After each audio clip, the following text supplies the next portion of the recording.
Assalomu alaykum. Hurmatli guruhdoshlar, jo'ralar, kasbdoshlar. Alhamdulillah bugun kraskamiz ham qatibdi. Shuni yig'ish jarayoni boshlandi. Обеташар elektrlarni qo'yib yig'dik, shponkalarni qalqdik, как положено. Oyoqlarni boltlarni torttirdik.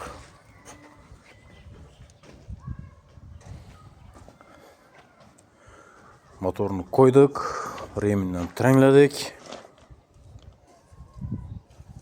Moshni bo'ldi remini. Endi dimom trang tortmadik, hali ozgina ishlasa, xudo xolasa, sal qizgandan keyin remin cho'ziladi. Cho'zilgandan keyin yana bir qatiriladi. Xudo xolasa, mana bu sal kimal qatirmadik. Bu yerda shunday bir reelslatib ishlab qo'ydik, ajoyib etib. Men esimdan chiqibdi, bu yerdan kraska urib boribman.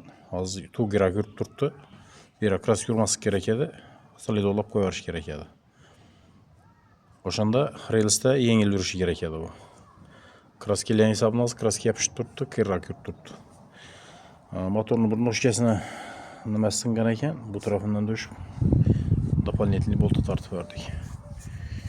Xudo xolasa qatirish jarayonini ko'rsatib beraman. Hozir nima ko'rsatgan bo'lsam, salki.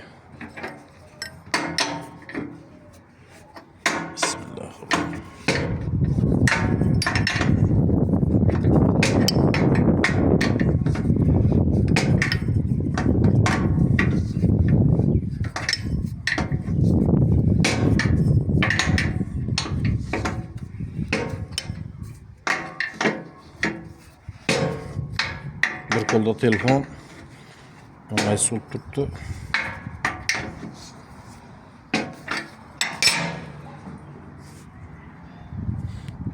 Bitta bo'lsa ketadi.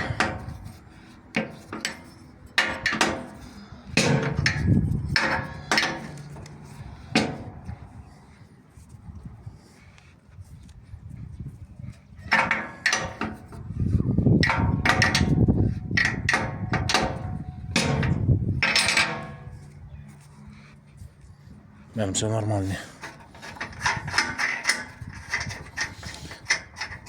Yodlaringizda bo'lsa, bu boltlarni qattiq bolt olib keldim. 2 dona bolt. Bu ikkisi bilan 50 ming so'm bo'ladi. Bu qattiq boltdan shuning uchun korkning qo'lni tortib bersa bo'ladi. Xudo xolasa konturga ketib ko'ramiz, tamom.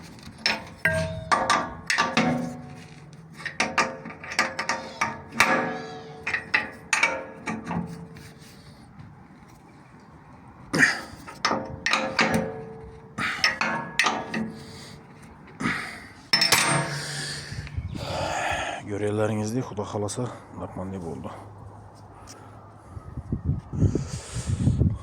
Birini so'rkalashni esimizdan chiqaribmiz. Azondan qo'yib so'rkalab beraman xudo xolasa. Pasında bolti bor, yurib turgan bo'lsanglar. Bolt yurib turgan bo'lsanglar. Hammasini 00 razmerga to'g'ri kelavermaydi. Shuning uchun qutulka qaqdik. Qutulkasi chiqib turibdi, yurib turgan bo'lsanglar. 2 tane bolt turibdi. Дополнительный azşörlerini so'rkalab beramiz xudo xolasa. Spesialniy elektrod. Bu demir, bari cho'yin. İkisini aralashtirib so'rkalaymiz hozir. Bayab keldi elektroddan, katta elektroddan. Shuni so'rkalab xudo xolasa jarayonni davom ettiramiz. Kechakin полностью qurab bo'lsam kerak. Alloh taolo bir kun bersa, xudo xolasa postpenda shab boraman. Qiziqqanlar bo'lsa, o'zimizga tamanda birganlar bo'lsa, tushunmovchiliklar bo'lsa, bemalol so'rayveringlar. Maslahat bepul. Jonlaringiz sog' bo'lsin.